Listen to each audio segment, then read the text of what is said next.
Halo guys, assalamualaikum warahmatullahi wabarakatuh. Jumpa kembali sama saya, Bang Tekso di sini ya.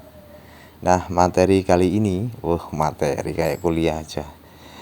Video kali ini maksud saya, kita akan belajar bareng-bareng ya. Gimana sih caranya ngangkat eMMC?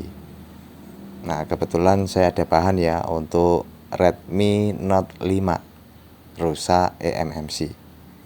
Caranya ya tambahin flux dulu. Nah, ini flux yang saya pakai Amoy M53. Nah, ini buat teman-teman ya. Rekomendasi dari saya kalau mau ngangkat CPU atau MCP flux Amoy M53. Oke. Lalu setelah itu kita siapkan blower untuk ngangkatnya.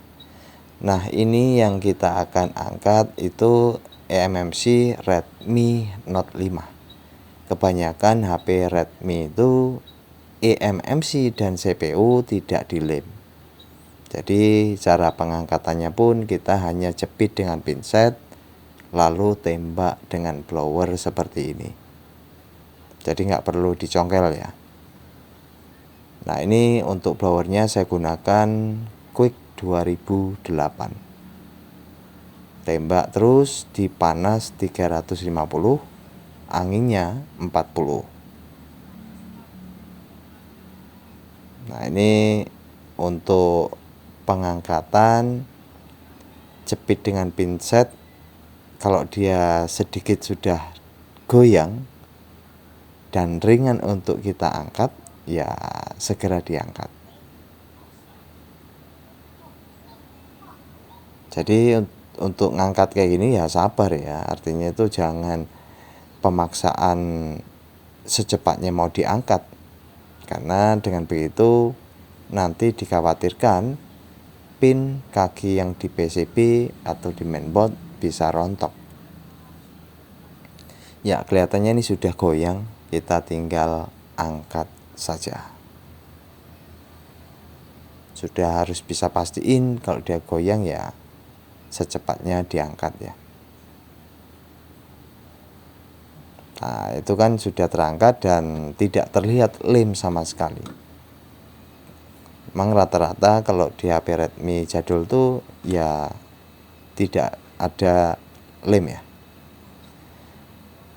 Oke, ini MMC-nya menggunakan Skyhenic ya. Lalu kita akan coba cetak ulang ya setelah kita angkat. Nah, untuk pencetakan ulang bisa diratakan dulu kakinya atau bisa langsung aja ditimpa seperti ini ya. Jadi metode mau dirapikan dulu kakinya, lalu di solder wick, tambahin solder yang timah yang baru, atau langsung seperti ini juga bisa. Yang jelas untuk pencetakan ulang itu kita gunakan timahnya atau timah pastanya tuh yang lunak ya atau yang empuk. Artinya yang low temperatur. Ya, ini kita paskan ya seperti ini. Jadi kalau ngepasin kayak gini ya, itu lebih mudah memang dengan mikroskop ya. Karena kan kelihatan dengan jelas. Setelah itu jika udah presisi, kita tambahin timah pasta. Untuk timah pasta ini saya gunakan mekanik ya. Untuk apa aja yang saya gunakan mungkin ada nanti produknya, teman-teman bisa lihat.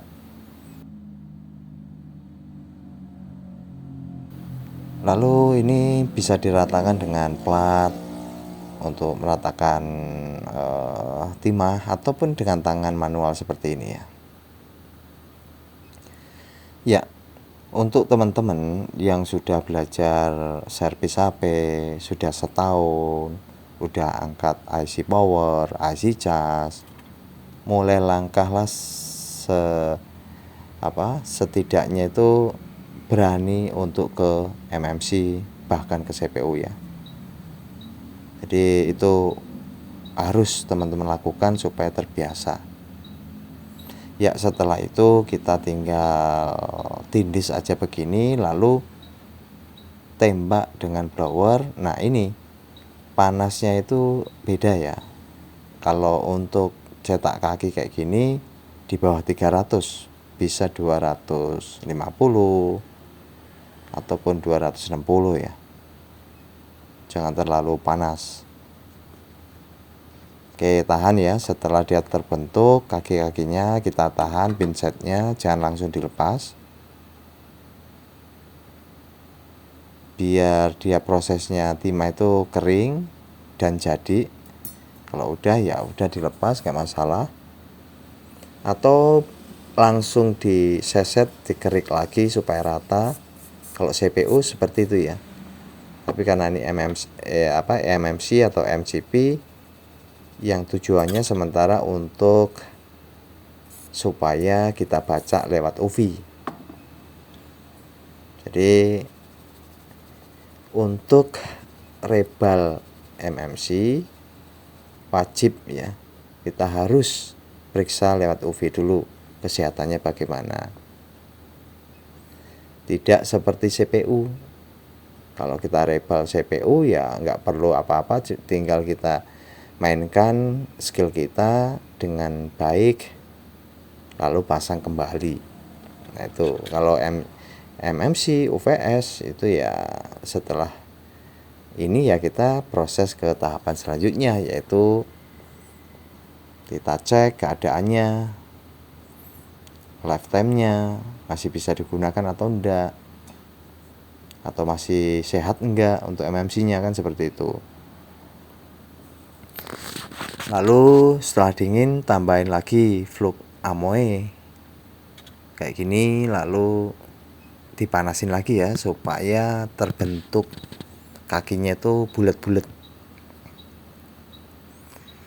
Ya jepit seperti ini lalu tembak dengan blower ya. Untuk blower ini masih sama ya dengan yang tadi 250 atau 260 saat cetak. Nah, sampai dia terbentuk bola-bola ya. Jadi teknik rebal itu kan asalnya merebaling kembali supaya kakinya tuh rapi dan ya setidaknya seperti bol ya, merebol kembali. Nah, biasanya kalau MMC udah seperti ini, kita tinggal masukkan ke sebuah alat. Alatnya itu seperti box BGA. Nah ini kan kalau di UV itu kan ada BGA kayak 221, jadi ada berbagai macam tipe, sesuaikan. Cuman kalau yang BGA 221 ini sering banget saya alami itu susah koneknya ke UV saat di identify MMC ya, nggak tahu kenapa. Kadang tuh bahkan harus jumper VCC G. Tapi pada intinya kali ini tuh kita hanya ingin belajar gimana cara angkatnya, cetak kakinya ya. Nah setelah itu ya ini proses selanjutnya sih kita baca dengan UV. Sehat enggak MMC-nya. Oke, itu saja ya untuk pembahasan kali ini. Mudah-mudahan bisa sedikit menginformasi buat teman-teman yang baru belajar kayak saya dan terus berlatih. Insya Allah pasti bisa karena terbiasa.